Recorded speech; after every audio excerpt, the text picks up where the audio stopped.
एक आम cruise ship जिससे लोग अपनी छुट्टियां मनाने एक रहस्यमय आइलैंड पर गए थे, लेकिन वापस आते समय सिर्फ एक रात के अंदर वो शिप एक चलता फिरता कब्रिस्तान बन गया। जब सुबह हुई तो वहाँ सिर्फ लाशें और ऐसी दरिंदगी बची थी जिसे देखकर अच्छे अच्छे डॉक्टर्स के होश उड़ गए। क्या था उस आइलैंड पर जिसने हंसते खेलते लोगों को एक दूसरे का कातिल बना दिया? ये कहानी शुरू होती है डिजीज कंट्रोल सेंटर की एक एक्सपर्ट टीम से, जिनको एक ऐसी क्रूज शिप पर भेजा जाता है जहां सब कुछ खत्म हो चुका था। शिप पर हर तरफ अफरा तफरी मची थी और कुल 27 बॉडीज बिखरी पड़ी थी। मौत का मंजर इतना खौफनाक था कि कुछ लाशें अजीब से फंगल स्पॉट से भरी हुई थीं, तो कुछ ने एक दूसरे को बेरहमी से मौत के घाट उतार दिया था। अभी सीडीसी यानी कि डिजीज कंट्रोल सेंटर की डॉक्टर सारा जब इन्वेस्टिगेशन के दौरान एक वार्डरोब खोलती है तो उन्हें एक अकेली सर्वाइवर मिलती है जो डर के मारे कांप रही थी। तब उस लड़की को शांत करने के लिए एक इंजेक्शन लगाया जाता है और फिर वो थोड़ा सा होश में आने के बाद ऐसी बात बताती है जिसने सबका खून जमा दिया था। उसका कहना था कि 2 दिन पहले ये शिप एक अनजान आइलैंड के पास से गुजर रही थी,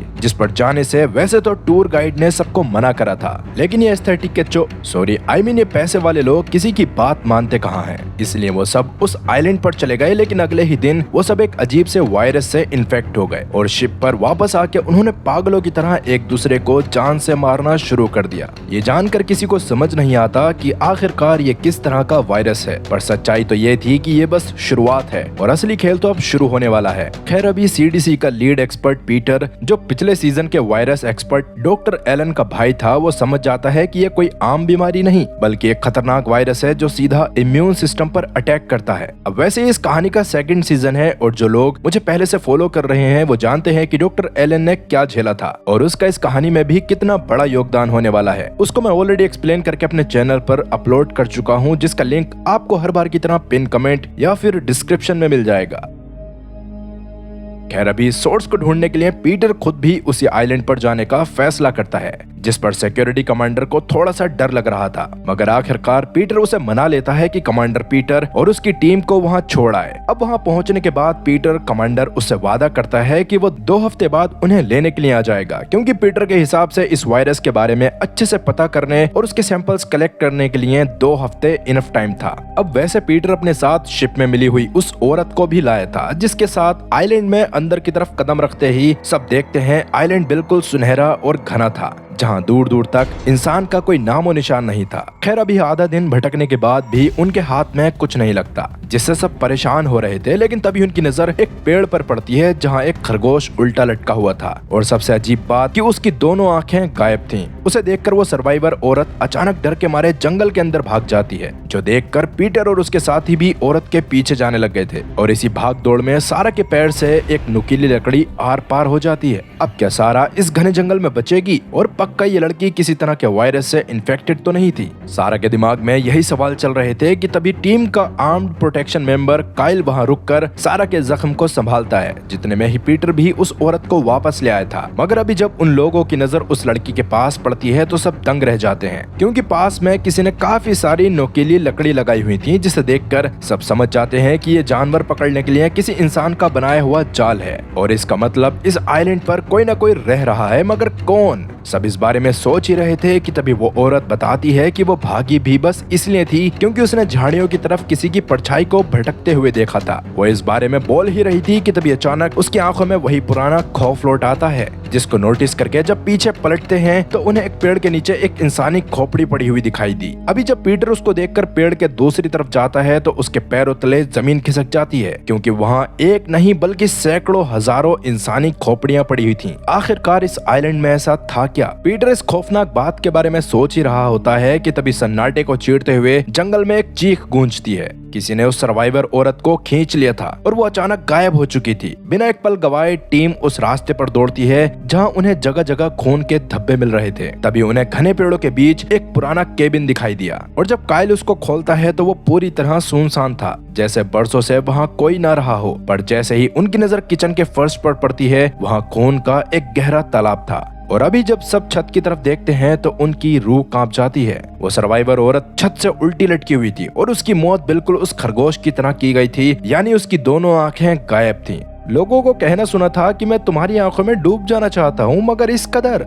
सोच कर ही खौफनाक लगता है। और इससे भी खौफनाक बात है कि अब सवाल ये नहीं था कि ये वायरस क्या है, सवाल ये भी था कि इस घने जंगल के बीच ये हरकतें कर रहा शैतान कौन है और क्या आर पार की इस लड़ाई में क्या सीडीसी की टीम जिंदा बचेगी। इसी बारे में सोचते हुए उन्हें शाम हो जाती है और रात के अंधेरे में अचानक पीटर को खिड़की के बाहर से जलती हुई कई मशालें अपनी तरफ आती दिखाई देती हैं। उन्हें अजीब से गंभीर चेहरे वाले कुछ मॉन्क्स लेके आ रहे थे, जिन्हें देखकर पीटर उन्हें अपना इंट्रो देता है और अंदर हुई उस बेरहम मौत के बारे में बताता है। मगर इस बात को सुनने के बाद मॉन्क्स ज्यादा हैरान नहीं होते, जैसे वो इस आइलैंड के इस खूनी राज से पहले से वाकिफ हों। अभी वो पीटर को उसके साथियों को उनके साथ उनके ठिकाने पर चलने को कहते हैं, क्योंकि रात में ये जगह सुरक्षित नहीं है। इस पर पीटर और उसके साथी मान तो जाते हैं, लेकिन क्या मॉन्क्स का ठिकाना सच में सुरक्षित था? सबके दिमाग में लगातार यही सवाल चल रहे थे। इसके थोड़ी ही देर बाद वो उस ठिकाने पर पहुंच जाते हैं जहां का नजारा देखकर सब दंग रह गए। एक ऐसे सुनसान आइलैंड पर एक बहुत बड़ा आलीशान महल बना हुआ था, जहां और भी कई सारे मॉन्क्स थे,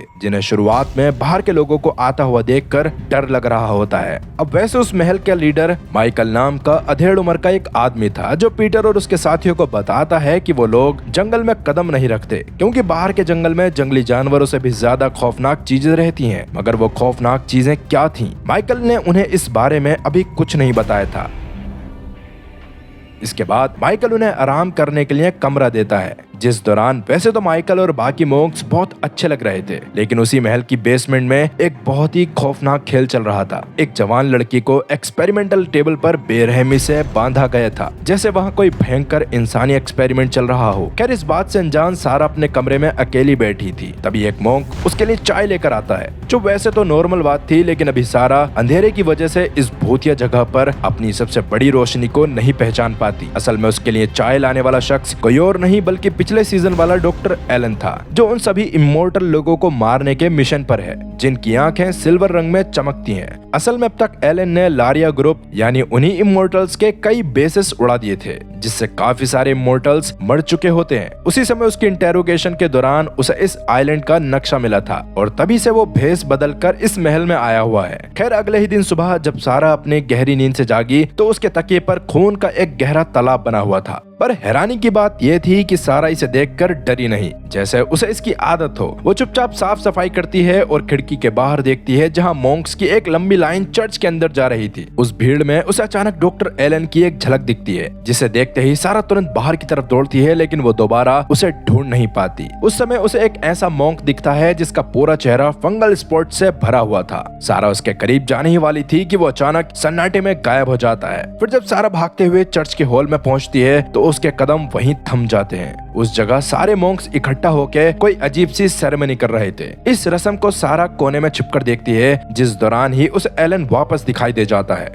जिसे देखकर सारा का दिल तेजी से धड़कने लग गया था। पर अभी वो एलन के सामने नहीं जाती है, क्योंकि वो जानती है कि ये उसके सामने जाने का सही समय नहीं है। और अगर अभी उसकी छोटी सी बेवकूफी एलन और सारा के साथ साथ सीडीसी के पूरे ग्रुप को खत्म करवा सकती है। इस समय स्टेज पर माइकल एक आग उगलने वाला भाषण दे रहा था और भीड़ बार बार उसे चीयर्स कर रही थी। तभी एक छोटा बच्चा लड़खड़ाते हुए हॉल के अंदर आता है, जिसे देखकर भीड़ में सन्नाटा छा गया। उस बच्चे का पूरा चेहरा उन्हीं भयानक फंगल स्पॉट से ढका हुआ था, जिसका मतलब वो भी इन्फेक्ट हो चुका है। अभी वो अपनी माँ को भी नहीं पहचान पाता और उसे देखते ही उसकी तरफ झपट्टा मारता है। ये देखकर एलन तेजी से आगे बढ़कर उस बच्चे को दबोचता, जिसके बाद भीड़ बच्चे को उठाकर वहाँ से कहीं और ले जाती है। इस घटना ने पूरे महल में हड़कंप मचा दिया था। सबको समझ आ गया कि एक अनजान मौत उनके बीच घूम रही है, जिसका शिकार कभी भी कोई भी बन सकता है। अब जैसा कि मॉन्क्स को भी ऐसे इन्फेक्शन की दवाइयों की जरूरत थी, इसीलिए माइकल पीटर के पास जाकर उससे मदद मांगता है, ताकि इस बीमारी को महामारी बनने से रोका जा सके।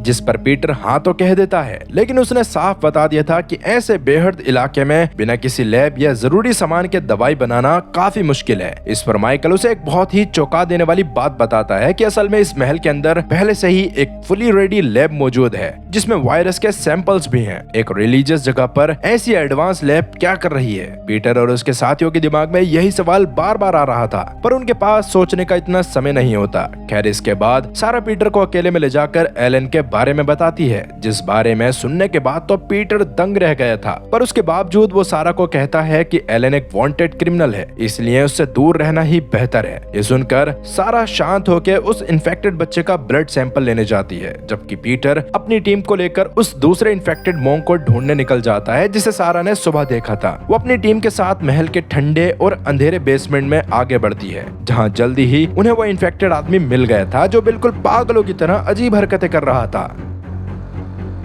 उसे देखकर पीटर अचानक फ्रीज हो जाता है क्योंकि उसे याद आ गया था कि कैसे एक पिछले सीजन में वो खुद भी आर्कटिक बेस पर बुरी तरह इन्फेक्टेड हो गया था। खुशकिस्मती से काइल वहां सही वक्त पर एक्शन लेता है, लेकिन तब तक पीटर बेहोश हो गया था और जब तक पीटर होश में आया वो इन्फेक्टेड शख्स अंधेरे में भाग चुका था। इधर सारा फिलहाल के लिए लैब में उस खतरनाक पैथोजन को अलग करने में जुटी थी, पर उसने कोई भी प्रोटेक्टिव गियर या ग्लव्स नहीं पहने थे और वो बिना किसी डर के उन सैंपल्स को अपनी स्किन से टच भी होने दे रही थी, जैसे उसे अपनी जान की कोई परवाह ही ना हो। क्या सारा खुद एक नए खतरे को दावत दे रही है या वो पहले से ही किसी गहरे राज का हिस्सा बन चुकी है? खैर, अभी पीटर उसे इस तरह से काम करता हुआ देखकर उसे बुरी तरह फटकार लगा देता है, क्योंकि सारा के ऐसा करने से उसकी सच्चाई लोगों के सामने आ जाएगी। अगर आपको याद हो तो पिछले पार्ट में सारा खुद भी स्पाइन फ्लूइड के ट्रांसफ्यूजन के बाद एक इमोर्टल इंसान बन गई थी, जिसकी वजह से वो दुनिया के हर एक वायरस से इम्यून होती है और उसकी हीलिंग पावर भी काफी बेमिसाल थी। तभी काइल भी वहां दौड़ता हुआ आता है और एक ऐसी खबर देता है जिसे सुनकर सबके होश उड़ गए। वो इन्फेक्टेड बच्चा जिसने अपनी माँ के ऊपर हमला करा था, उसका इन्फेक्शन काफी हद तक कम हो गया था, लेकिन एक अजीब बात थी कि उस बच्चे ने इन्फेक्टेड होकर जो कुछ भी करा था वो सबके बारे में भूल चुका था। ये देखकर सीडीसी के डॉक्टर्स दंग रह जाते हैं। उन्होंने आज तक ऐसा अनोखा पैथोजन नहीं देखा था जो इतनी तेजी से असर बदल रहा हो। इस राज से पर्दा उठाने के लिए सब अलग अलग इन्वेस्टिगेशन शुरू करते हैं, जिसमें सारा को उस बच्चे के डेली रूटीन का पता लगाने का काम मिलता है। पर बच्चे के रूटीन में कुछ अजीब नहीं था। वो रोज की तरह बस बाग में फल तोड़ने जाता था, जहां और भी काफी लोग मौजूद थे, लेकिन तभी सारा की नजर वहां के सेब पर पड़ती है जो जरूरत से ज्यादा लाल और बड़े थे। इस बारे में जब सारा मैनेजर से बात करती है तो मैनेजर बताता है कि ये आम फल नहीं है, बल्कि खुद उनके लीडर माइकल के जेनेटिक ग्राफ्टिंग टेक्निक्स का कमाल है, जिसकी मदद से ही उन्होंने इसको एकदम परफेक्ट बनाया है। वो दोनों इस बारे में बात कर ही रहे थे कि तभी सारा की नजर दूर पेड़ों के बीच एलन पर पड़ती है, जिसे देखकर वो इस बार खुद को रोक नहीं पाती और सीधा एलन के पास बात करने पहुंच जाती है। आसपास किसी को न देखकर एलन तुरंत धीरे से कहता है, सारा इसी वक्त इस आइलैंड से भाग जाओ वरना यहाँ कोई जिंदा नहीं बचेगा। ये सुनकर सारा दंग रह गई थी। उसके पास पूछने के लिए कई सवाल थे, मगर इससे पहले कि वो कुछ पूछती, भागकर मैनेजर उनकी तरफ आने लगता है। तब एलन बातों ही बातों में हाथ से एक अजीब इशारा करता है जो सारा और एलन के बीच एक सीक्रेट साइन था, जिसका मतलब था कि यहाँ खतरा है। तब सारा बिना वक्त गवाए पीटर के पास भागती है और उसे एलन की वार्निंग के बारे में बताती है, मगर पीटर अपनी जिद पर अड़ा था। उसका साफ कहना था कि सीडीसी के लोग वायरस को खत्म करने के लिए बिना पीठ दिखाकर नहीं भागते। इसका मतलब पीटर वहाँ से नहीं जाना चाहता। इससे सारा को कुछ समझ नहीं आता और वो रात के अंधेरे में चुपके से एलन के बेडरूम में घुस जाती है। वहाँ वो एलन से बहुत सारे सवाल करती है कि वो यहाँ क्या कर रहा है, यहाँ कौन से राज छुपे हैं और आखिरकार यहाँ किस चीज का खतरा है। लेकिन एलन अभी भी उसे कुछ भी बताने से साफ मना कर देता है और दोबारा वही बात दोहराता है कि यहाँ से जितना जल्दी हो सके निकल जाओ वरना यहाँ कोई भी जिंदा नहीं बचेगा। इससे सारा के सब्र का बांध टूट जाता है, जिस दौरान गुस्से और बेबसी में वो एलन के सामने एक ऐसा राज खोलती है जिसे सुनकर एलन के पैरों तले जमीन खिसक जाती है। सारा कहती है कि वो एलन के बच्चे की माँ बनने वाली थी, लेकिन सबसे अजीब बात यह है कि जब से वो जूलिया के स्पाइनल फ्लूइड की वजह से एक इमोर्टल बनी है, तब से उसकी नाक से रोज खून बह रहा था। और उससे भी ज्यादा हैरानी की बात, उसे प्रेग्नेंट हुए 15 महीने हो चुके थे, पर उसके जिस्म पर प्रेगनेंसी का एक भी निशान नहीं दिख रहा। ये सुनते ही एलन की चिंता 10 गुनी बढ़ जाती है। वो पागलपन में कहता है कि अब तो उसे और बच्चे को बचाने के लिए इस आइलैंड से हर हाल में निकलना ही होगा। दूसरी तरफ उसी अंधेरी रात में एक लंबा साया चुपचाप उस इन्फेक्ट हुए छोटे बच्चे के कमरे में घुसता है और धीरे से बच्चे से कहता है कि उसकी माँ बाहर इंतजार कर रही है। अभी उस बच्चे को सबसे अलग रखा गया था, इसलिए वो मासूम बच्चा उस आदमी की बातों पर भरोसा करके बाहर चला जाता है। लेकिन महल से बाहर जाते ही झाड़ियों से एक भयानक इन्फेक्टेड शख्स उसके सामने आकर उसे किडनैप करके अपने साथ ले जाता है। हैरानी की बात यह थी कि अगले दिन जब बच्चे के गायब होने की खबर फैली तो उसकी सगी माँ के चेहरे पर कोई दुख नहीं था। वो बिल्कुल बेपरवाह थी, जैसे उसे कोई फर्क ही ना पड़ता हो। उसका कहना था कि ये सब भगवान का एक इम्तिहान है। लेकिन सीडीसी के वायरस एक्सपर्ट्स के होश उड़े हुए थे। पिछले कुछ ही दिनों में 28 लोग इस अनजान वायरस की चपेट में आ चुके थे और वो छोटा बच्चा अकेला ऐसा मरीज था जो सही सलामत ठीक हुआ था। इसी वजह से पीटर तुरंत माइकल के पास जाके उससे बच्चे को ढूंढवाने को कहता है, मगर महल का मैनेजर जो हर वक्त जेनेटिक ग्राफ्टिंग के काम में बिजी रहता था, उसे बच्चे के गायब होने से कोई फर्क नहीं पड़ रहा था। इस लापरवाही की वजह से सीडीसी का रिसर्च वर्क बिल्कुल रुक गया था और अब सारा के पास एक ही रास्ता बचा था कि वो मरने वाले इन्फेक्टेड लोगों की लाशों का पोस्टमार्टम करे और उससे कोई रास्ता ढूंढे। लेकिन तभी उन पर एक नई मुसीबत आ जाती है। काइल को पता चलता है कि क्रूज शिप से जो वायरस के सैंपल्स उन्होंने इकट्ठे किए थे, वो सारे सैंपल्स गायब हो चुके हैं। इससे उसका दिमाग खराब हो रहा था, पर तभी उसे याद आता है कि उन सैंपल्स को वो जंगल की उस पुरानी केबिन में ही भूल आया था। ये याद आते ही काइल तुरंत उन्हें लेने जाने लगता है, मगर तब पीटर ने उसे रोककर दूसरे काम में लगा दिया था। दरअसल उस गायब हुए बच्चे की टीचर सिस्टर एमी काइल को पसंद करती थी, जिसकी वजह से ही पीटर चाहता था कि काइल इस बात का फायदा उठाकर बच्चे के इन्फेक्ट होने से पहले उसके अजीब बिहेवियर के बारे में पता लगाए, जबकि वो खुद सारा के साथ उन सैंपल्स को लेके आने वाला था। तब काइल इस काम में लग जाता है और पीटर भी सारा के साथ जंगल में आ जाती है। वहाँ रास्ते में सारा एक बार फिर पीटर को समझाने की कोशिश करती है कि उन्हें एलन की मदद लेनी चाहिए, पर पीटर साफ कह देता है कि एलन ग्लोबली वांटेड कातिल है और उन्हें उससे दूर रहना होगा। इन्हीं बातों के बीच वो जल्दी उस केबिन में पहुंच जाते हैं, जहां इस बार उस सर्वाइवर औरत की लाश छत से गायब थी, जो देखकर पीटर और सारा दोनों दंग रह जाते हैं। तभी सारा की नजर मेज के नीचे पड़ती है, जहां उनका खोया हुआ सैंपल सेफ पड़ा था, मगर वो उसे अपने बैकपैक में रख ही रहे थे। तभी दरवाजे पर कोई जोरदार हाथ मारता है और बाहर से एक खौफनाक चीख आती है। बाहर वही मॉन्स्टर्स आ गए थे, जिस बारे में पता चलते ही पीटर तुरंत एक भारी ऑयल बैरल को दरवाजे के आगे लगा देता है ताकि दरवाजा ना टूटे, और फिर खिड़की खोलकर सारा को लेकर बाहर चला जाता है। वो दोनों वहाँ से जल्दी महल में पहुँचते हैं, जहाँ पीटर का गुस्सा फट पड़ता है। वो सीधा माइकल का कॉलर पकड़ के चिल्लाते हुए पूछता है कि उसने महल के बाहर घूम रहे उन इन्फेक्टेड मॉन्स्टर्स की बात उनसे क्यों छुपाई। माइकल इस पर बिल्कुल लाचार लग रहा था। उसने आहें भरते हुए कहा कि इस महल में कुछ ऐसे लोग भी रहते हैं जो उनके नियमों को नहीं मानते, जिनकी आइडियोलॉजी अलग है। उनमें से ज्यादातर लोग महल छोड़कर बाहर जा चुके हैं और बाहर जंगल में जाकर वो क्या बन चुके हैं, इस पर माइकल का कोई कंट्रोल नहीं है। लेकिन सारा को लग रहा था कि माइकल अब भी कोई बहुत बड़ा राज छुपा रहा है, क्योंकि उसका नए तरह के फलों की प्रजाति को जन्म देना भी काफी अजीब बात थी। क्या माइकल खुद इस तबाही का मास्टरमाइंड था, या वो भी किसी बड़े जाल में फंसा हुआ था? खैर, अभी जब वो लैब में वापस आते हैं तो वहाँ का नजारा देखकर उनके होश उड़ जाते हैं, क्योंकि काइल जमीन पर पड़ा हुआ था और उसका पूरा जिस्म खून से लथपथ था। अभी पीटर और सारा बड़ी मुश्किल से उसे होश में लाते हैं, जिसके बाद काइल बताता है कि उसके साथ कुछ घंटे पहले कितना खौफनाक हादसा हुआ था। दरअसल काइल ने बच्चे की टीचर सिस्टर एमी को राजी कर लिया था ताकि वो महल के बच्चों का नॉर्मल बॉडी चेकअप कर सके।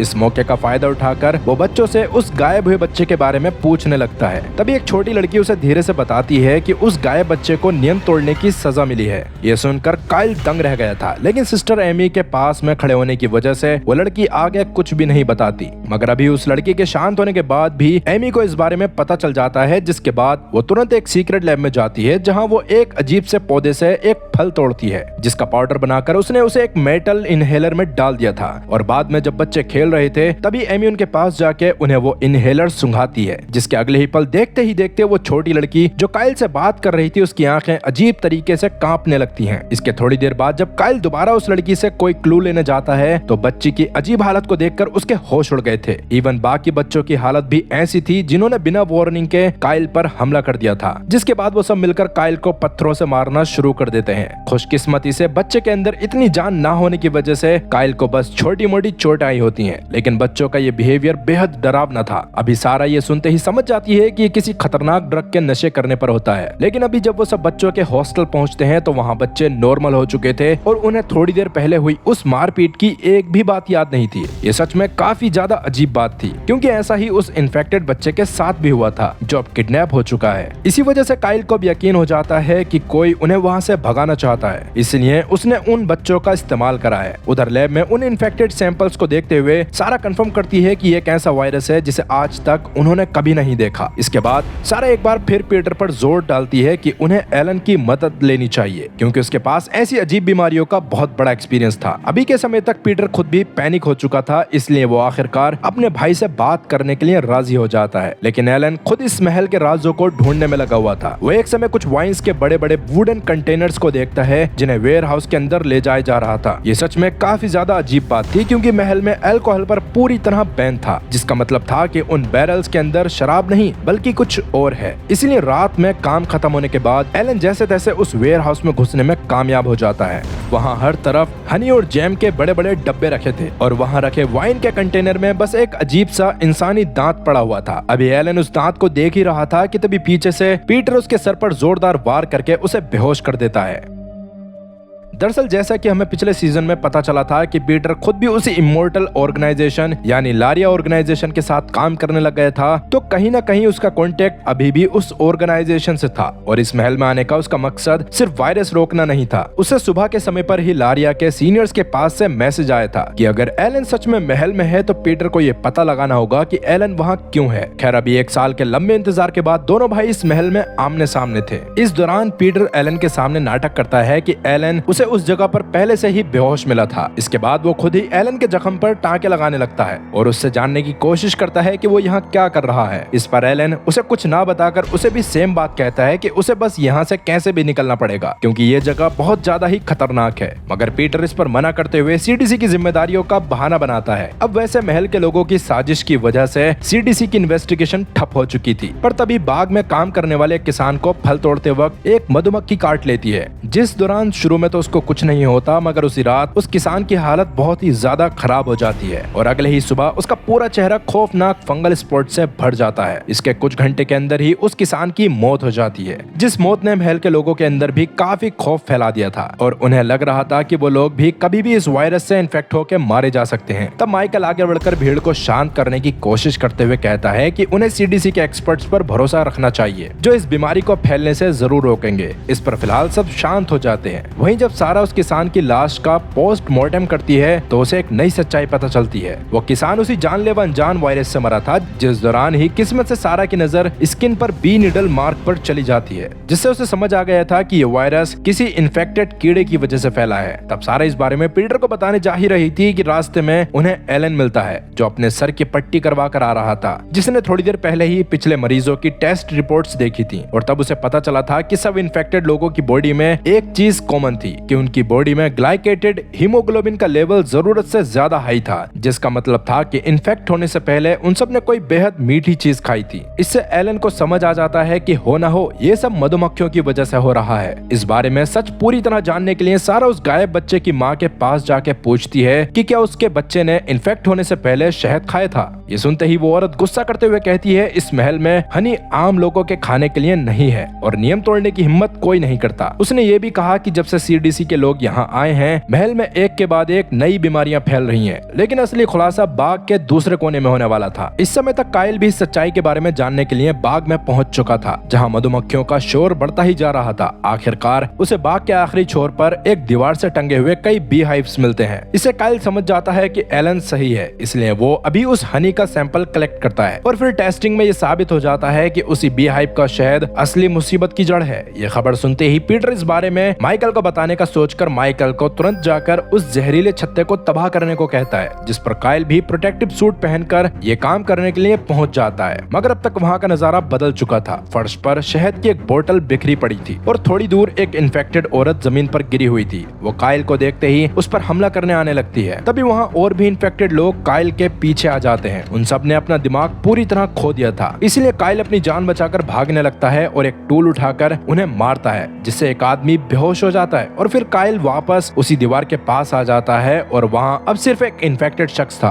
तब उन दोनों में दीवार के पास ही लड़ाई होने लगती है, जिस दौरान चारों तरफ लाखों गुस्सैल मधुमक्खियों का झुंड भी था और वो इन्फेक्टेड इंसान को डंक मार मार कर खत्म कर देती हैं, जबकि प्रोटेक्टिव सूट की वजह से काइल की जान बच गई थी। तभी वहाँ महल के बाकी लोग भी पहुँच जाते हैं, जो पहले तो उन जहरीली मक्खियों को वहाँ से भगाते हैं और पत्थर की दीवार को हथौड़े से तोड़ना शुरू कर देते हैं ताकि उस छत्ते को पूरी तरह से बर्बाद करा जा सके। अभी जैसे ही दीवार टूटकर गिरती है तो अंदर एक बहुत ही बड़ा छत्ता था जो ना जाने कितने सालों से वहाँ मौजूद था। खैर अभी सब मिलकर उस जहरीले शहद और छत्ते को साफ करने का काम शुरू कर देते हैं, लेकिन इस भीड़ में लैंड्री नाम का एक आदमी चुपके से जहरीले शहद की एक बोतल छुपा लेता है और उसे अपनी गर्लफ्रेंड एमी को दे देता है। अब वैसे तो एमी ऊपर से देखने में लीडर माइकल की सबसे पक्की असिस्टेंट लगती थी, पर वो अंदर ही अंदर माइकल से नफरत करती थी क्योंकि उसे इस महल का एक घिनौना राज पता चल चुका था।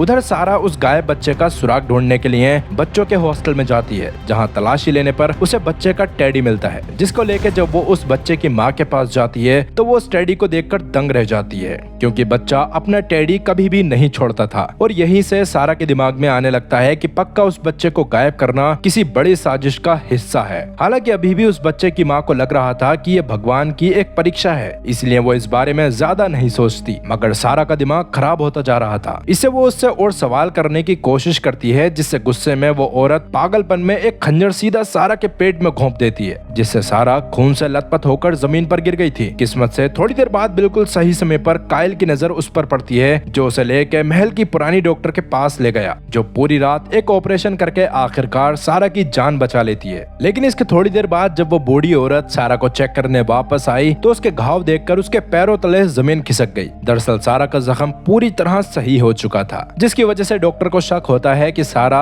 उससे कुछ छुपा रही है, और वो तुरंत सीक्रेट लैब जाके वहां से एक खास पौधे के पोलन लाती है और सारा का चेहरा साफ करने के बहाने उसे वो पोलन नाक में डालकर बेहोश कर देती है। इसके बाद डॉक्टर उसकी आंखों को ध्यान से देखती है, जो बिल्कुल चांदी जैसी चमकदार थी, जो देखकर डॉक्टर डर के मारे सीधा माइकल के कमरे की तरफ भागती है। और वहाँ ये सच सामने आता है कि असल में माइकल खुद भी एक इमोर्टल है, जो पिछले 500 से ज्यादा सालों से जिंदा है, और वो खुद भी एक अजीब पेंट से अपनी सिल्वर आंखों को छुपा कर रखता था, ताकि किसी को उसके इस राज के बारे में पता न चले। ये राज महल में सिर्फ माइकल के 3 सबसे खास लोगों को पता था। माइकल का मानना था कि दुनिया में सिर्फ वो ही एक अकेला अमर है, पर अब उसके सामने सारा का सच था। इसीलिए वो बूढ़ी औरत माइकल के सच पर सवाल उठाती है, जिस पर माइकल बेरहमी से उसकी गर्दन मरोड़कर जान ले लेता है, और बाद में सबके सामने ऐसे दिखाता है जैसे उस बूढ़ी डॉक्टर की मौत किसी बीमारी की वजह से हुई हो। तब सिस्टर एन, जो माइकल की 3 सबसे खास सबॉर्डिनेट्स में से एक थी, उसे माइकल की बात पर पूरी तरह भरोसा हो गया था, जिसकी वजह से वो उसे तसल्ली देने की कोशिश करती है। और उनकी बातों के बीच ही ये खुलासा होता है कि एन, एमी और वो मरी हुई डॉक्टर ये सब कोई और नहीं बल्कि खुद माइकल की सगी बेटियां थी, जिसमें से सबसे बड़ी वो बूढ़ी डॉक्टर थी, जिसके साथ मिलकर माइकल ने एन को पैदा करा था,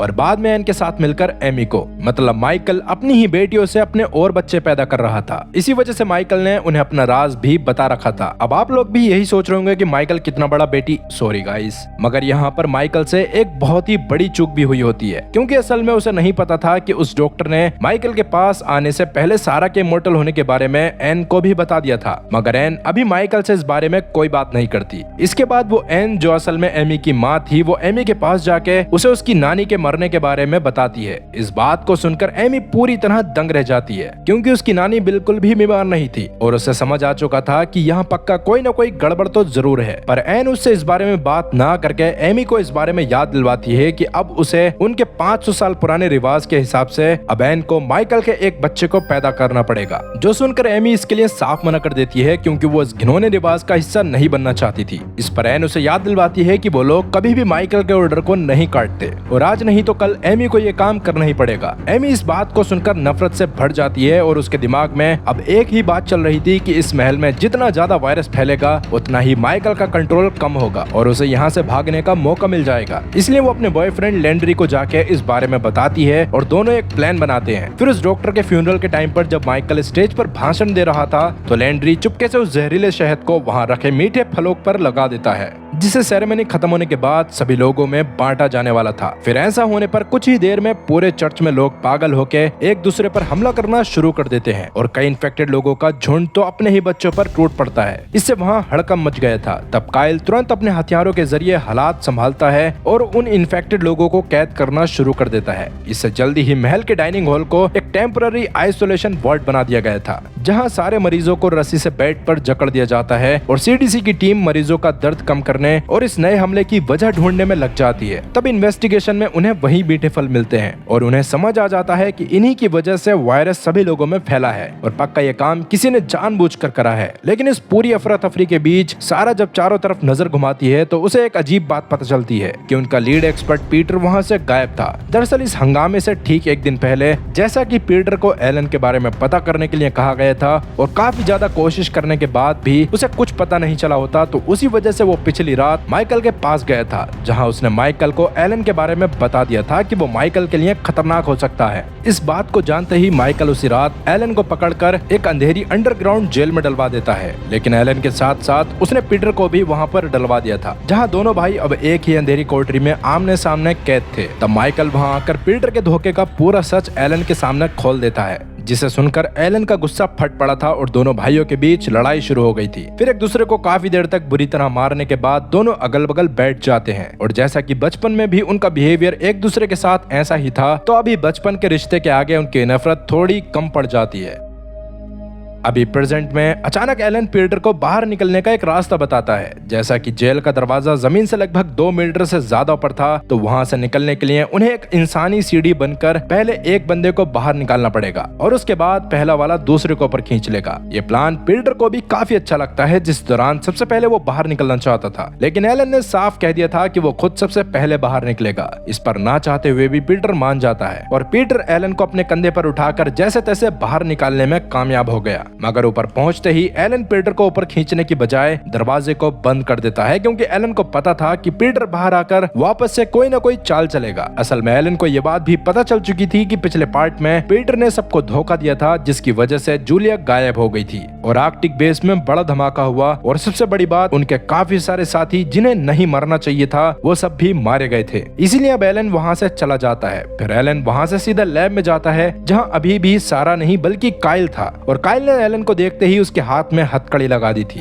दरअसल 1 साल पहले जब एलन ने लारिया हेडक्वार्टर्स को उड़ाया था, तभी से जॉइंट इन्वेस्टिगेशन ब्यूरो उसके पीछे थी। उन्होंने खुद के वायरस एक्सपर्ट काइल को भेस बदलकर सीडीसी में भेजा था ताकि वो एलन को पकड़ सके। तब एलन उसे समझाने की कोशिश करता है कि वो कोई बुरा इंसान नहीं है, लेकिन काइल को उसकी बातों पर भरोसा नहीं हो रहा था, और थोड़ी ही देर में वहाँ सारा भी पहुँच जाती है। वो जब काइल को चर्च के अभी के हालात के बारे में बताकर एलन को छोड़ने को कहती है, तो काइल को ना चाहते हुए भी ये करना पड़ता है, क्योंकि इस बीमारी को रोकने के लिए उन्हें हर एक एक्सपर्ट की जरूरत थी। जब इस तबाही पर थोड़ा कंट्रोल पाया गया, तब तक इस पूरे कांड की मास्टरमाइंड एमी अपने बाप माइकल को बर्बाद करने और इस आइलैंड से आजाद होने के लिए एक और नया प्लान तैयार कर रही थी। वो चुपके से उस कमरे में गई जहां उस गायब बच्चे की मां को कैद करके रखा गया था, क्योंकि उसने गुस्से में सारा को स्टैप करा था। अभी एमी जानबूझकर उसको फ्री कर देती है, और जैसा कि उस औरत को सीडीसी से नफरत हो चुकी थी, इसलिए वो अपने बहुत सारे साथियों के साथ एलन, सारा और काइल के पास जाके उन्हें उल्टा सीधा बोलने लगती है। वो औरत सीधा इल्जाम लगा रही थी कि वायरस असल में उन्हीं लोगों की वजह से फैला है। इस पर एलन और काइल भीड़ को समझाने की कोशिश करते हैं, मगर कोई भी उनकी बात नहीं सुनता, और वो सभी लोग आइसोलेशन वार्ड में मौजूद सारे 83 इन्फेक्टेड मरीजों को अपने साथ उठाकर ले जाते हैं। अभी जैसा कि वहाँ बस एलन, सारा और काइल ही बचे थे, तभी सन्नाटे का फायदा उठाकर लैंड्री अचानक एलन के पीछे से आकर उसकी नाक पर नशा देने वाला मेटल इनहेलर लगा देता है, जिससे एलन जमीन पर गिरकर बेहोश हो गया था। इसके अगले दिन जब एलन की आंख खुलती है, तो उसी पिछली रात के बारे में कोई भी बात याद नहीं होती, पर उसकी नजर अपनी उंगलियों पर पड़ी जहां सूखा हुआ खून लगा था, जो देखकर एलन समझ गया कि रात कुछ बुरा हुआ था, मगर क्या, इस बारे में उसे कुछ भी याद नहीं होता। अभी वो लड़खड़ाते हुए उस आइसोलेशन हॉल में पहुंचता है, जहां काइल उसे बताता है कि जो 83 लोग रात को गायब हुए थे, उनमें से सिर्फ 4 लोग मिले हैं और बाकी सब गायब हैं। अगर वो आज नहीं मिले तो वायरस उन्हें मार डालेगा। तभी एलन को एहसास होता है कि सारा अचानक गायब हो गई है, मगर वो कहाँ गई है इस बारे में उसे कुछ याद नहीं था। तभी एलन को थोड़ा धुंधला सा याद आता है कि उसने नशे में सारा के साथ कोई तो बहुत बड़ा धोखा किया था और सारा उसी की वजह से गायब है। असल में जब माइकल को एलन के जेल से गायब होने के बारे में पता चला था, तो उसने गुस्से में पीटर के ऊपर काफी सारे चूहे फेंक दिए थे, और उस दौरान उसे पीटर से एलन के बारे में नहीं बल्कि सारा के बारे में जानना था कि आखिरकार वो इमोर्टल कैसे बनी। हालांकि पीटर को इस बारे में कुछ पता नहीं होता, पर उसने माइकल को ये बात बता दी थी कि सारा इमोर्टल चाइल्ड से प्रेग्नेंट है, जिस बारे में पता चलने पर माइकल ने ही लैंड्री से एलन को बेहोश करवाया था, जिसके बाद उसे कंट्रोल करके उसने सारा को पकड़वाया ताकि वो उसके पेट में पल रहे बच्चे के एम्ब्रियो को हासिल करके अपनी शक्तियों को बढ़ा सके। एम्ब्रियो को निकाल निकालने का काम भी माइकल ने एलन से ही करवाया था, जिसकी वजह से ही एलन के हाथ पर खून लगा हुआ था। दूसरी ओर माइकल अचानक एमी की मां एन को पकड़वाकर पीटर वाले जेल में डलवा देता है, क्योंकि असल में एमी ने बड़ी चालाकी से उन बेरीज को इन्फेक्टेड करने के बाद सारे सबूत अपनी मां एन के खिलाफ कर दिए थे, जिसकी वजह से ही माइकल ने एन को वहां फिकवा दिया था। तब पीटर भी एन को माइकल की असली सच्चाई बताता है, जो सुनकर तो एन के पैरों तले जमीन खिसक गई थी और उसे समझ आ चुका था कि माइकल सच में एक जीता जागता शैतान है। इसी वजह से वो पीटर और उसके साथियों का साथ देने का फैसला करती है और कहीं ना कहीं अब वो पीटर को पसंद भी करने लग गई थी। इधर सारा को फिलहाल महल के बेसमेंट में होश आता है। खुशकिस्मती से उसकी तेजी से हील होने की ताकत ने उसे जिंदा बचा लिया था, जिसके बाद वो लड़खड़ाते हुए बाहर जाती है, जहां चारों तरफ इन्फेक्टेड लोगों की लाशें बिखरी पड़ी हुई थी, जिन्हें देखकर साफ था कि उन सारे गायब मरीजों को यही बेसमेंट में छिपाया गया था। खैर सारा भी जैसे ही निकलने के लिए आगे बढ़ती है तो सामने एक इन्फेक्टेड शख्स आ जाता है, जिसे देखकर सारा तुरंत पास के कमरे में छुप जाती है। वहाँ पहले से 2 बच्चे भी सहमे हुए छुप रखे थे और वह बाहर घूम रहा मॉन्स्टर उन्हीं दोनों बच्चों का बाप था। अभी जब सारा को बाहर से इन्फेक्टेड की आवाज आनी बंद होती है तो वो तुरंत उन दोनों बच्चों को लेकर वहाँ से बाहर आ जाती है, लेकिन वो वहाँ से निकल पाते उससे पहले ही वो इन्फेक्टेड उनके सामने आ गया। इस दौरान जख्मी होने की वजह से सारा तेज नहीं भाग सकती थी और अभी जैसे ही वो मॉन्स्टर सारा को दबोचने वाला था, उससे पहले ही एलन वहां पहुंचकर इन्फेक्टेड के एक इंजेक्शन लगा देता है, जिससे इन्फेक्टेड जमीन पर गिरकर मारा गया था। वक्त का हिसाब लगाने पर एलन को पता चला कि इन्फेक्शन से लेकर मौत तक सिर्फ 36 घंटे हुए थे, जो उनके अंदाजे से कई गुना ज्यादा तेज था। इसका मतलब उन्हें जल्द ही इस बीमारी का इलाज ढूंढना पड़ेगा। पर अभी अपने साथ हुई चीजों की वजह से अभी सारा का काम करने का मूड नहीं था। उसे सबसे पहले अपने पेट के हाल के बारे में जानना था, जो सुनकर एलन तुरंत ही उसे मेडिकल रूम में ले जाता है, जहां किस्मत से एक अल्ट्रासाउंड मशीन पड़ी हुई थी। अभी जब एलन उसे अल्ट्रासाउंड मशीन से चेक करता है तो उसे पता चलता है कि स्क्रीन पर कुछ नहीं है और सारा का पेट बिल्कुल खाली है। हालांकि सारा को पिछली रात की कोई भी बात याद नहीं होती। तभी एलन, जिसे सब याद आ गया था, वो उसे सारी सच्चाई बताकर जैसे तैसे उसे संभालता है। पर अभी सारा एलन को बुरी तरह सुनाने लग जाती है, जबकि वो जानती थी कि उस समय एलन का खुद पर कोई कंट्रोल नहीं था। वहीं उन गायब हुए 83 लोगों के रिलेटिव्स, जिन्होंने किस्मत से बूढ़ी डॉक्टर के फ्यूनरल पर कुछ नहीं खाया था, वो अपने लोगों के लिए परेशान थे। और अभी जब काफी ढूंढने के बाद भी उन्हें अपना कोई भी रिलेटिव नहीं मिला तो वो सीधा माइकल के पास जाके उसे उल्टा सीधा बोलने लगे और कुछ तो माइकल के ऊपर उल्टी सीधी चीजें भी फेंक देते हैं। तब माइकल उन लोगों के सामने तो शांत था, मगर बाद में उसने फैसला कर लिया था कि वो उन सभी लोगों को मिटाकर सब कुछ दोबारा से शुरू करेगा। इसके लिए वो अब एक खतरनाक केमिकल तैयार करने लगता है, जिसे देखकर एमी उसके प्लान के बारे में समझकर उसे उल्टा सीधा बोलना शुरू कर देती है। और अभी जैसा कि माइकल को एहसास हो चुका था कि एमी उसके लिए खतरा है, तो फिलहाल वो एमी को एक ग्लास डोर के पीछे बंद कर देता है। उस दौरान माइकल ने साफ कह दिया था कि एक बार यहाँ का कचरा साफ हो जाए, फिर वो दोनों मिलकर अपना रिप्रोडक्शन प्लान शुरू करेंगे। इसके थोड़ी देर बाद माइकल सभी लोगों के सामने वो केमिकल लेके पहुंचता है और उन्हें झूठ कहता है कि सीडीसी वालों ने उस वायरस का तोड़ ढूंढ लिया है और जो भी इसे पिएगा वो कभी उस वायरस से इन्फेक्ट नहीं होगा। तब सारे भोले लोग माइकल की बातों में आ गए थे और माइकल ने इस दौरान बड़ों के साथ साथ बच्चों तक को खत्म कर दिया था। इस वक्त वहाँ पर काइल, पीटर और एन भी भाग कर आ रहे होते हैं, क्योंकि असल में काइल ने माइकल के प्लान के बारे में चुपकर सुन लिया था और उसी वजह से उसे पीटर की लोकेशन के बारे में भी पता चल चुका था और उसने एन और पीटर दोनों को वहाँ से निकाल लिया था। मगर अभी जब तक वो हॉल में पहुँचते हैं तब तक वहाँ सारे लोग मारे जा चुके थे। इससे काइल काफी ज्यादा रोना शुरू कर देता है और वहीं माइकल फिलहाल के लिए एमी के पास चला गया था। इस दौरान एमी, जो पहले माइकल का साथ देने से मना कर रही थी, अभी अचानक वो उसकी सारी बातें मानने लगती है। लेकिन जैसे ही माइकल उसके करीब आने की कोशिश करता है, तभी एमी का बॉयफ्रेंड लैंड्री और उसके गुंडे हर तरफ से आके माइकल को घेर लेते हैं। दरअसल एमी शुरू से ही अपने बॉयफ्रेंड के साथ मिली हुई थी। अब जब माइकल ने खुद अपने सारे लोगों को मार दिया था तो इस महल पर कब्जा करने का एमी के पास सबसे बड़ा मौका था। अभी जैसा कि एमी जानती थी कि माइकल एक इमोर्टल है और इतनी आसानी से नहीं मारा जा सकता, इसलिए वो उसे आसान मौत ना देके उसी अंधेरी जेल में फेंकवा देती है जहां पहले पीटर और एन बंद थे। इसके तुरंत बाद ही एमी ने उस जगह को सीमेंट से हमेशा के लिए सील करने का ऑर्डर दे दिया था, क्योंकि वो जानती थी कि वो वहां हमेशा जिंदा रहेगा और उसकी चीखें हमेशा उसी बंद जेल में गूंजती रहेंगी। ये सोचकर ही माइकल की रूह कांप जाती है और वो एमी से कहता है कि वो तो हमेशा जिंदा रहेगा, पर एमी एक दिन बूढ़ी होकर मर जाएगी। ये सुनकर एमी रोक कर कुछ सोचती है और अब उसे लगता है कि उसे भी इमोर्टल होना पड़ेगा। जिसका सिर्फ एक ही रास्ता था कि वो सारा के स्पाइनल फ्लूइड को अपनी बॉडी में इंजेक्ट करवा ले। उसी वक्त सारा लड़खड़ाते हुए उस आइसोलेशन हॉल में पहुंची जहां लाशें बिखरी पड़ी थी और इस तबाही को देखकर वो दंग रह गई थी। उसके साथ अभी एलन भी होता है जिसे पीटर देखते ही उससे बुरी तरह लड़ाई करना शुरू कर देता है, मगर तभी महल के बाहर उसे अंधाधुंध गोलियों की आवाज गूंजने लगती है। वहाँ पर सिक्योरिटी कमांडर अपनी पूरी आर्म्ड फोर्सेस के साथ पहुंच चुका था क्योंकि 2 हफ्ते अब तक पूरे हो चुके थे। सबसे बड़ी दिक्कत ये थी कि वो वायरस अब इस आइलैंड से बाहर निकलकर साउथ वेस्ट के एक सी पोस्ट पर पहुंच चुका था जहां 75 लोग इन्फेक्ट हो चुके होते हैं। सब इस बारे में बात कर ही रहे होते हैं कि तभी बाहर से और गोलियों की आवाज आती है। उन्हें सुनकर जब एलन बाहर जाता है तो वहां उसे गार्ड्स इन्फेक्टेड लोगों को खत्म करते हुए दिखाई देते हैं, जिन्हें देखकर एलन उन्हें रोकते हुए कहता है कि अगर इसका इलाज मिल गया तो इन लोगों को बचाया जा सकता है। उसी समय सारा की नजर भी एक अजीब आदमी के ऊपर पड़ती है जो असल में वही आदमी था जिसे सारा ने खुद 5 दिन पहले महल के बाहर गोली मारी थी। इसका मतलब साफ था कि अगर वो इन्फेक्शन से अब तक नहीं मरा तो महल के बाहर जंगल में जरूर कोई ऐसी चीज है जो इस वायरस के असर को कम कर रही है और यही उनका वैक्सीन ढूंढने का आखिरी मौका था। तब सारा की बात सुनकर सिक्योरिटी कमांडर अपना इवैक्यूएशन प्लान पोस्टपोन कर देती है और एलन और काइल के साथ बाहर जाके उस जरिए को ढूंढने का फैसला करती है।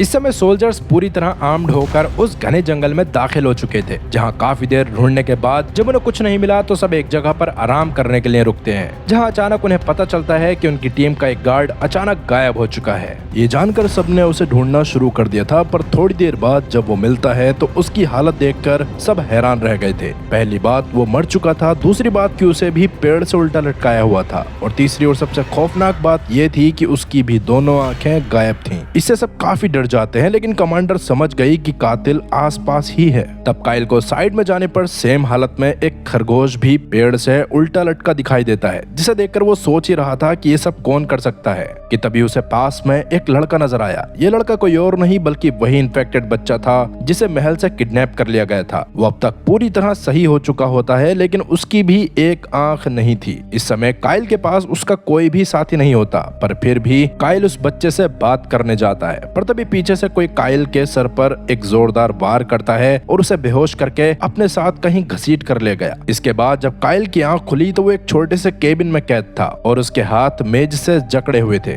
उस दौरान उसके सामने एक इन्फेक्टेड औरत खड़ी थी जो बाकी मॉन्स्टर से ज्यादा होश में लग रही थी।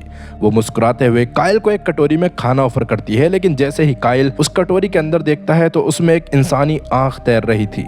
इससे काइल को घिन आने लगती है और काइल का रिएक्शन देखकर वो औरत गुस्सा होकर उसकी आंख निकालने के लिए आगे आने लगी, मगर उतने में ही दूसरा इन्फेक्टेड मॉन्स्टर भी वहां आ गया जो औरत को पीछे ढकेलते हुए कहता है कि पहले मैं तुम्हारा खाना खाऊंगा। दरअसल ये वही बंदा था जो काइल को बेहोश करके वहां लाया था, पर वो दोनों इन्फेक्टेड अपने होश में कैसे थे? काइल के दिमाग में उन्हें देखकर यही सवाल आ रहा था। तभी काइल की नजर ऊपर जाती है जहां का नजारा देखकर तो उसके पैरों तले जमीन खिसक गई।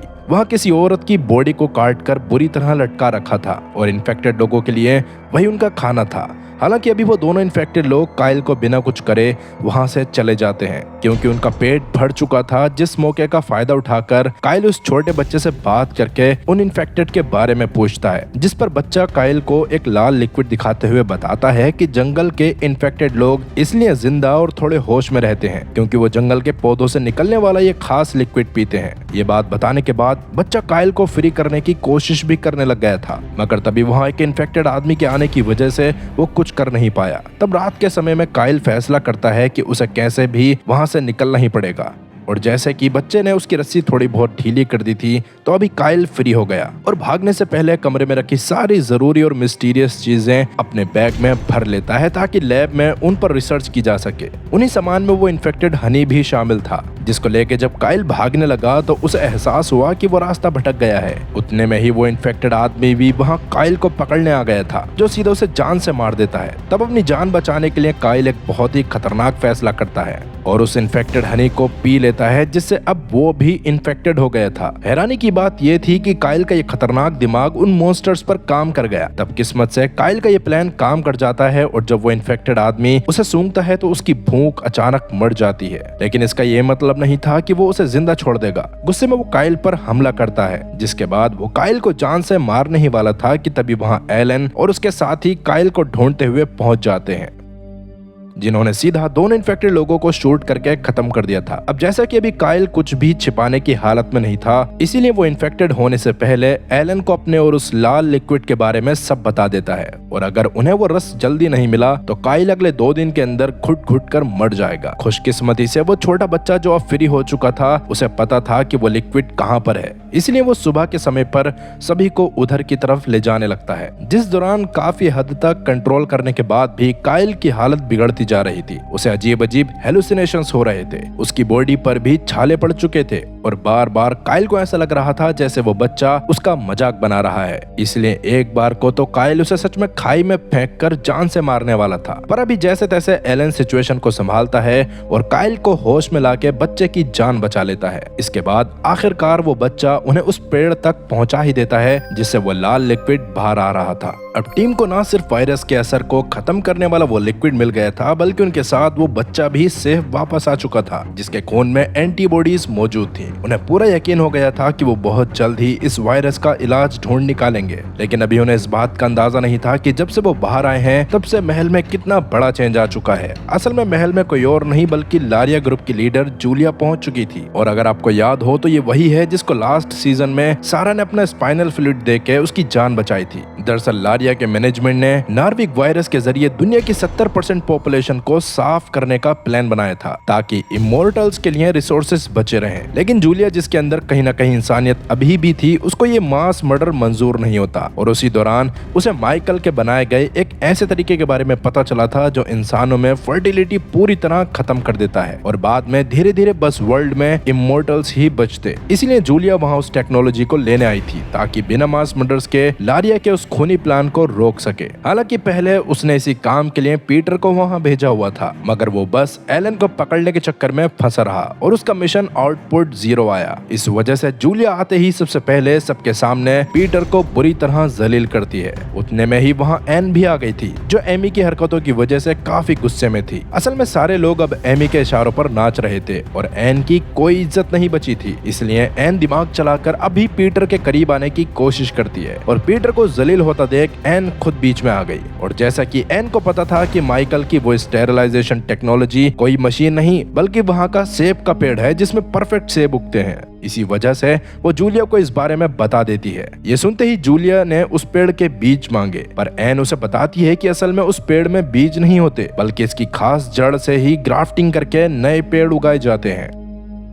तब जूलिया और बाकी लोगों का भरोसा जीतने के लिए एन उन्हें उस जादुई पेड़ की जड़ दिखाने ले जाती है, मगर जैसे ही वो स्टोरेज कैबिनेट खोलती है तो वहां से जड़ गायब थी। इससे जूलिया को समझ आ जाता है कि एन के हाथ में अब कुछ नहीं बचा है, इसलिए वो बिना वक्त गवाए सीधा महल की नई मालकिन यानी एमी के पास जाती है। अब जैसे कि एमी बेहद चालाक थी, इसलिए वो एक झटके में जूलिया का मकसद समझ जाती है और जूलिया के सामने शर्त रखती है कि वो उसे वो जादुई पेड़ की जड़ दे देगी, पर बदले में उसे भी एक इमोर्टल बनना है। इस पर जूलिया को भी मानना पड़ गया था, लेकिन पहले उसे वो जड़ चाहिए थी। अब सच तो ये था कि एमी खुद उस पेड़ की जड़ के बारे में कुछ नहीं जानती थी, लेकिन जैसा कि उसे किसी भी हाल में इमोर्टल तो बनना ही था, इसीलिए वो जूलिया से पहले उसे इमोर्टल बनाने को कहती है और जूलिया को इस बात पर मानना ही पड़ता है। इसके बाद एमी सीधा सारा पर दबाव बनाती है कि अगर उसने अपना स्पाइनल फ्लूइड सारा को नहीं दिया तो वो उसके गायब एम्ब्रियोस को जूलिया को दे देगी, जिससे वो कुछ भी कर सकती है और दुनिया खतरे में पड़ जाएगी। तब ना चाहते हुए भी सारा तुरंत उसका स्पाइनल फ्लूइड देने के लिए मान जाती है। उसी दोपहर एमी सारा के जिस्म से स्पाइनल फ्लूइड का एक बड़ा ट्यूब निकालती है। अब बारी उसे इंजेक्ट करने की थी। तभी लैंड्री आगे बढ़कर कहता है कि इस ट्रांसप्लांटेशन का असर अनजान है, इसीलिए पहले वो खुद पर इसका एक्सपेरिमेंट करेगा। अगर ये कामयाब रहा तो वो और एमी दोनों हमेशा के लिए अमर हो जाएंगे। इस पर एमी भी मान जाती है, मगर जैसे ही वो स्पाइनल फ्लूइड लैंड्री के जिस्म में उतारा जाता है, वो दर्द के मारे पागलों की तरह चिल्लाने लगा और उसका पूरा जिस्म थर थर कांपने लगता है। इसका मतलब साफ था कि एक्सपेरिमेंट बुरी तरह फेल हो चुका है। तब एमी डर के मारे वहां से भाग निकलती है, मगर जूलिया से मिली डिटेल्स के बाद एमी को समझ आता है कि अगर इस महल में किसी को उस जादुई जड़ का पता है तो सिर्फ लैंड्री ही है। इसलिए एमी भागकर लैंड्री के पास आती है, पर तब तक लैंड्री उस फेल ऑपरेशन की वजह से एक भयानक मॉन्स्टर में बदल चुका था। इसलिए अभी एमी के बार बार उसे जवाब देने पर भी लैंड्री उसे कोई जवाब नहीं देता, जिससे गुस्से में पागल होकर एमी उसे पीटती सीखती है और आखिरकार खुद उस जड़ को ढूंढने निकल जाती है। लैंड्री को बरसों से जानने के कारण एमी अंदाजा लगाती है कि वो उसे महल के सबसे ऊंचे टावर में ही छिपाएगा, जो लैंड्री की सबसे पसंदीदा जगह थी। और उसका अंदाजा बिल्कुल सही था। उस टावर के बिल्कुल ऊपरी छोर पर उसे वो मैजिकल ट्री रूट मिल जाती है। पर उस जड़ को हासिल करने के बाद जूलिया के दूसरे साथी ने लैंड्री को उसी टावर से नीचे गिराकर मौत के घाट उतार दिया था। मगर एमी को तो बस उस सौदे की पड़ी थी। और अभी जैसे कि एमी ने सौदा पूरा करने की चीज तो हासिल कर ली थी, पर वो नहीं जानती थी कि यहाँ पर एक और बड़ा झटका उसका इंतजार कर रहा था। दरअसल जूलिया खुद नहीं जानती थी कि किसी आम इंसान को अमर कैसे बनाया जाता है। इसके लिए उसे सारा की मदद लेनी पड़ती, क्योंकि सारा ने ही अपने स्पाइनल फ्लूइड से पहले ये काम किया था। लेकिन सारा इस वक्त खुद परेशान थी, क्योंकि अभी अभी उसने लैंड्री पर एक फेल्ड एक्सपेरिमेंट देखा था। तब जूलिया को याद आया कि जब वो खुद पहली बार अमर बनी थी, तभी उसने अपना स्पाइनल फ्लूइड सारा को दिया था। शायद उस वक्त उसके स्टेम सेल्स पूरी तरह सॉलिडिफाइड नहीं हुए थे, इसलिए वो प्रोसेस कामयाब रहा था। पर अब इतना वक्त गुजरने के बाद अब अगर जबरदस्ती ये ट्रांसप्लांट किया गया तो मौत तय थी। लेकिन इससे पहले कि वो अपने प्लान पर आगे बढ़ती, एलन वहां वापस लौट आता है और उसने देखा था कि समुद्र में आइलैंड से थोड़ी ही दूर बहुत बड़ी आर्म्ड फोर्स इकट्ठी हो रही थी। इससे सिक्योरिटी कमांडर को यकीन हो जाता है कि ये मिलिट्री का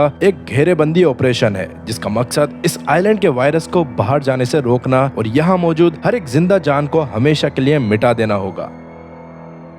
इसी वजह से सब काफी ज्यादा परेशान हो जाते हैं, क्योंकि मौत की इस लिस्ट में उनका नाम भी शामिल हो गया था। तब एलन जानता था कि अब खुद को बचाने का एक ही रास्ता है, इस वायरस का क्योर सबसे पहले तैयार करना, ताकि उस दवाई के बदले वो मिलिट्री से अपनी जान की भीख मांग सके। इस पूरे खेल की चाबी था वो छोटा बच्चा, जिसके जिस्म में एंटीबॉडीज थी। लेकिन इस तबाही के बीच भी एलन का दिमाग पूरी तरह काम पर नहीं था। उसे इस महल में अपनी पुरानी मोहब्बत यानी जूलिया से मिलना था। जैसा कि पिछले कई महीनों से एलन इस लारिया ग्रुप से अकेले लड़ रहा था, उसका रीजन बस जूलिया थी, क्योंकि उसे लग रहा था कि जूलिया को उनमें से ही किसी बेस में बंद करके रखा होगा, जबकि वो नहीं जानता था कि जूलिया तो उन लोगों की लीडर बन गई है। खैर अभी जब वो जूलिया से मिलता है तो जूलिया उसे अपने प्लान के बारे में बताती है कि वो बहुत बड़े मास एक्सटिंक्शन को रोकना चाहती है। लेकिन एलन उसकी बातों से समझ चुका था कि आने वाली नस्ल को ही खत्म कर देना भी एक झटके में सबको मार देने के बराबर है। मगर जूलिया पर उसकी बात का असर नहीं होता और कभी एक दूसरे के प्यार में पागल रहने वाला ये कपल आज दुश्मनों की तरह अलग हो जाते हैं। तब जूलिया भी एलन से कोई मदद नहीं मांगती और एलन भी अपने काम में लग जाता है। वहीं एमी को इमोर्टल बनाने के लिए सारा और जूलिया ने एक प्लान बनाया था कि वो सारा के उस इमोर्टल एम्ब्रियो को दोबारा एमी के जिस्म में इम्प्लांट करेंगे, जिसके बाद ब्रेस्ट फीडिंग के जरिए मैटरनल बॉडी उन इमोर्टल जीन्स के साथ मर्ज हो जाएगी और एमी हमेशा के लिए अमर बन जाएगी। एमी अमर बनने के लालच में इस प्लान के लिए तैयार हो जाती है और वो एम्ब्रियो सारा और जूलिया को दे देती है। इसके बाद एनेस्थीसिया के असर से बेहोश होने से ठीक पहले एमी रोते हुए सारा का हाथ पकड़कर सॉरी कहती है और बताती है कि वो सच में काफी अच्छी है। लेकिन इस दौरान सारा का दिल नफरत और गुस्से से फट रहा था। मगर जैसे कि जूलिया के प्लान को सक्सेस करने के लिए ऐसा करना जरूरी था, इसलिए वो बहुत ही मुश्किल से खुद को कंट्रोल करती है। इसके थोड़ी देर बाद जब एमी होश में आती है तो जूलिया बताती है कि ट्रांसप्लांट बिल्कुल सक्सेसफुल रहा है। ये सुनकर एमी जैसे ही कांच में अपना चेहरा देखती है तो सच में उसकी आंखों की पुतलियां बिल्कुल चांदी जैसी चमकदार हो चुकी थीं। इसी वजह से एमी खुशी में जूलिया को बता देती है कि उसने वो जादुई पेड़ की जड़ महल के बाहर एक ट्री स्टंप के अंदर छिपाई है। इसी बीच एन वापस से पीटर के दिमाग से खेलना शुरू कर देती है। वो बातों बातों में जानने की कोशिश कर रही थी कि पीटर के लिए सबसे अच्छा पल क्या था। इस पर पीटर एक बहुत ही अजीब बात कहता है कि जब वो आर्कटिक बेस में मॉन्स्टर बना था वो उसके लिए सबसे अच्छा मोमेंट था, क्योंकि उस समय उसे रोकने या सुनने वाला कोई नहीं था। ये सुनकर एन को काफी खुशी होती है और वो पीटर को महल के सबसे निचले फ्लोर पर बनी एक टॉप सीक्रेट गुफा में ले आती है। वहाँ एक विशाल लैब के अंदर सैकड़ों इंसानों को लोहे के रैक्स पर बेरहमी से जकड़ा गया था। उनके दांत और जीभ बाहर खींच लिए गए थे और उनके मुंह में पाइप घुसा दिया गया था ताकि वो भूख से मरे नहीं। ये देखकर पीटर को कुछ भी समझ नहीं आता, जिस पर एन बताती है कि ये सब माइकल के दुश्मन हैं और इनका काम बच्चे पैदा करना है ताकि माइकल उन बच्चों से नए इमोर्टल्स बनाने का रॉ मटेरियल निकाल सके। ये बताने के बाद एन पीटर को उकसाती है कि अब माइकल के जाने के बाद वो इस जगह का नया राजा बन सकता है। इस बारे में दोनों बात कर ही रहे थे कि तभी एक बेहोश औरत ने वहाँ एक बच्चे को जन्म दे दिया। तब एन के उकसाने पर पीटर उसे चाकू से उस औरत की कलाई काट देता है, जिससे अब एक बार को पीटर को और अच्छी फीलिंग आने लग गई थी और उसे समझ आ चुका था कि अभी उसका मकसद सिर्फ महल पर राज करना है। पर जैसा कि वो बाहर मौजूद लोगों को खत्म करे बिना ये नहीं कर सकता था, इसलिए एन उसे बाकियों को मारने के लिए भी उकसाती है और यही एन का मेन प्लान था, जिसमें पीटर बुरी तरह फंस जाता है। उसी समय समुद्र में डूबते हुए सूरज के वक्त अचानक मिलिट्री के कई फाइटर प्लेन्स उस आइलैंड की तरफ बढ़ने लगते हैं। उन प्लेन्स में एक बेहद खतरनाक और जानलेवा जहर भरा था, जिसे वो आइलैंड के ऊपर पहुंचते ही पूरे आइलैंड पर छोड़ देते हैं ताकि सब चीजें खत्म करी जा सके।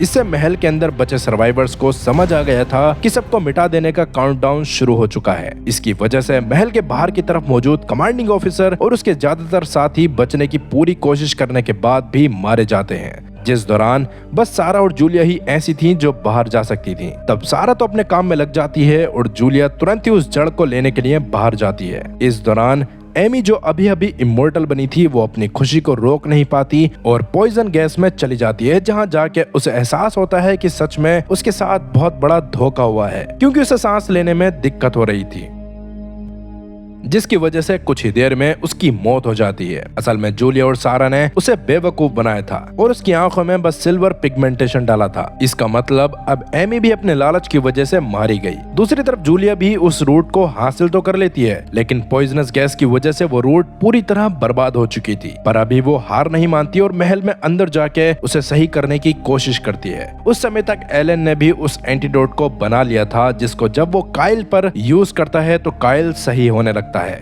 जिससे एलन काफी खुश होता है। और उस समय सारा अपने बच्चे को बचाने की कोशिश कर रही होती है। तभी जूलिया को पता चलता है कि पीटर ने अब तक माइकल की गद्दी को अपना लिया है, जो सुनकर वो पीटर के पास जाती है, लेकिन वो काफी अजीब बिहेव कर रहा था, जिसके अगले ही पल पीटर एक बहुत बड़ा फैसला लेता है। उसने अपने साथियों से एलन और उसके साथियों को मारने को कह दिया था, मगर किस्मत से एलन को इस बारे में पहले ही उस इन्फेक्टेड बच्चे की माँ से पता चल जाता है, जो उसका एलन को शुक्रिया बोलने का तरीका था, क्योंकि एलन उसके बेटे को वापस लेकर आया था। इसी वजह से एलन सही समय पर अपने साथियों के साथ एक सेफ जगह पर छुप गया। लेकिन जब पीटर को उस औरत की गद्दारी के बारे में पता चला तो वो सबसे पहले उस औरत को जान से मार देता है। वहीं एलन और जूलिया अपने साथियों को एक सेफ लोकेशन पर छोड़कर खुद चर्च के पास गए होते हैं, क्योंकि जूलिया को उम्मीद थी कि वहां उसे वो जड़ भी मिल जाएगी। वहां एक बेसमेंट में सच में उन्हें वो जड़ भी मिल जाती है, मगर उसे टेस्ट करने पर जूलिया को पता चलता है कि उस जड़ के अंदर असल में ऐसे कोई कंपोनेंट्स हैं ही नहीं जो ह्यूमंस का स्टेरिलाइजेशन रोक सके। इससे वो परेशान हो गई थी। तभी उसकी टेस्ट ट्यूब पास की मिट्टी में गिर जाती है, जिससे वो अचानक रिएक्ट करने लग गई थी। और तब जाकर जूलिया को समझ आ जाता है कि असल में जो चीज उसे चाहिए वो ये जड़ नहीं, बल्कि वो फंजाई है जो इस मिट्टी में मौजूद था। ये समझ आते ही वो उनके सैंपल्स कलेक्ट करने लगती है। पर यहाँ एलन एक बहुत बड़ी चाल चलता है। असल में वो इतने समय से सारा के कहने पर जूलिया की मदद इसलिए कर रहा था ताकि आने वाले मास एक्सटिंक्शन को रोका जा सके। वो अभी जूलिया की नजर से बचकर ऊपर जाता है, जहाँ उसने काफी सारे पेट्रोल को लाकर छिड़क दिया था, क्योंकि वो चाहता था कि वो इस फंजाई को यही हमेशा के लिए खत्म कर दे। पर अभी जब वो ये कर रहा होता है तभी पीछे से पीटर आके उसे शूट करता है और बाद में पूरे चर्च में आग लगा देता है। इसके साथ साथ पीटर ने एलन को पूरी तरह आग के घेरे में छोड़ दिया था ताकि वो बच न सके। अभी जूलिया चर्च में आग लगती हुई देखकर जब ऊपर आती है तो एलन की हालत देखकर उसे लगता है कि ये सब पीटर का काम है। और जैसा कि अब सारे फंजाई भी खत्म हो चुके थे तो सबसे पहले जूलिया एलन को बचाने के बारे में सोचती है, जिसके लिए वो एलन को अपने शरीर से ढक लेती है। और जैसा कि वो इमोर्टल थी तो उसकी वजह से एलन को भी कुछ नहीं होता। तभी वहाँ मिलिट्री के कई लोग एलन और उसके साथियों को लेने भी आ जाते हैं, क्योंकि असल में जब तक काइल और बाकी सब बाहर थे तब तक उन्होंने मिलिट्री को कांटेक्ट करके कह दिया था कि उन्हें एंटीडोट मिल चुका है, पर उसके बदले में मिलिट्री को उन्हें बचाना पड़ेगा। ये ऐसी बात थी जिसके लिए मिलिट्री मना नहीं कर सकती थी, इसलिए वो उन्हें बचाने के लिए आए थे। और अभी उनकी मदद से एलन को जल्दी एक हॉस्पिटल में पहुंचा दिया गया, जहां काइल ने ऑफिसर्स को वो एंटीडोट भी दे दिया था। इसके कुछ दिनों बाद ही पीटर को भी अरेस्ट कर लिया गया, पर यहाँ सबसे बड़ी दिक्कत ये थी कि अभी तक एलन सही नहीं हुआ होता। इससे सब काफी ज्यादा परेशान हो गए थे और खासकर सारा को समझ नहीं आ रहा था कि उसे क्या करना चाहिए। इसीलिए वो एलन के पास जाके कुछ सोचने लगती है और इसके थोड़ी देर बाद जब एलन को होश आता है तो वो पूरी तरह सही हो चुका था, जिससे हैरान होकर जब वो मिरर में जाकर देखता है तो उसकी आंखें भी चमक रही थी, जिसका मतलब जूलिया या सारा ने उसे भी इमोर्टल कर दिया था ताकि उसकी जान बचाई जा सके। और इसी बेहतरीन एंडिंग के साथ ये कहानी यहीं पर खत्म होती है। तो दोस्तों, ये कहानी आपको कैसे लगी हमें कमेंट करके जरूर बताएं। साथ ही वीडियो को लाइक करें और चैनल को सब्सक्राइब करना बिल्कुल न भूलें। और अगली कहानी आपको किस सीरीज की चाहिए कमेंट करके जरूर बताएं।